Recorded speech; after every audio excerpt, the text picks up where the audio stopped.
Ici Paris, un Congolais parle au Congolais. Madame, monsieur, peuple congolais civilisé, bonsoir.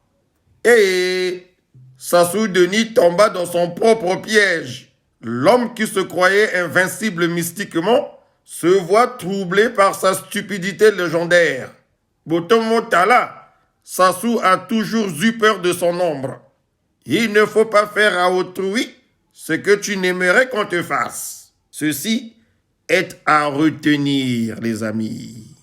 Et voilà que la date du 23 avril le hante, le perturbe, au point de prendre des mesures abracadabrantesques lorsque celle-ci tombe un dimanche, jour du Seigneur. Oh, alléluia, alléluia. Qui ignore que le dimanche est ce seul jour de la semaine que choisit le Seigneur, créateur du ciel et de la terre, pour se reposer. Amen.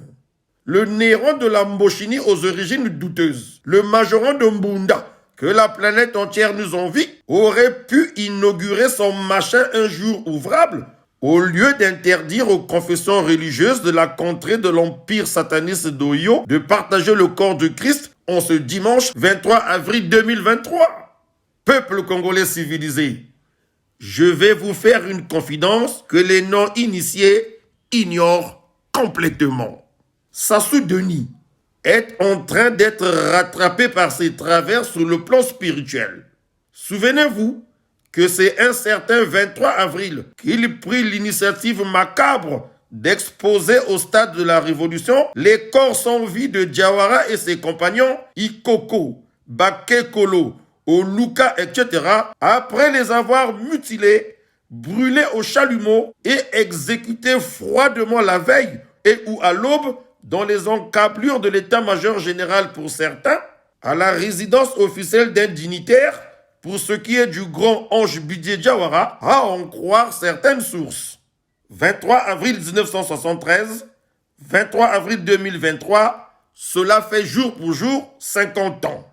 Et Ben, le super féticheur du coin, a dû, pour se faire de l'oseille, eh bien oui, il y en a qui ont de la suite dans les idées, a dû souffler à l'oreille de l'autre là, le ngaya peureux, dans la langue du terroir, un truc du genre, tamokonji, mokoloya eyenga oyo, pekisa banjimi ya Christo, basambela, pona kanga moliwu ya banguria ya M22, qui dérange ton précieux sommeil et qui t'empêche de bien gouverner mboka ya bakoko.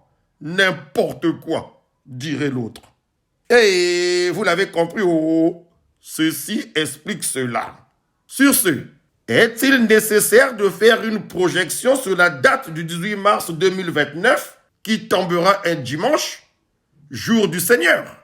Souvenir, triste souvenir de l'assassinat du charismatique capitaine Luc Kimboualankaya, premier Saint-Syrien congolais qui ne fut pas un nain spirituellement. Il ne serait pas étonnant que le Ngaya Sassou Denis Mathurin ose supplier au pape de ne pas prononcer son traditionnel message Urbi et Orbi à l'occasion.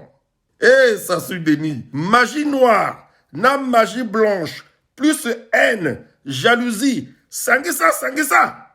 Oh non, il faudrait que tu t'arrêtes un moment. Au fait, monsieur le féticheur, Meka Kolobana Tata Mokondi Achika et Bonga, on verra comment il va réagir. Perso, je sais déjà, le Nganga va se prendre une de ses gueulantes avant de se prendre une balle au mbunzu. Ah, tonton Sassou, c'est très gênant. Tolobate, ce qui te lobby, oh, tolobaka trop. Pardon, Toleka, à très bientôt. Si le peuple me fait confiance, ils auront un président qui redressera ce pays.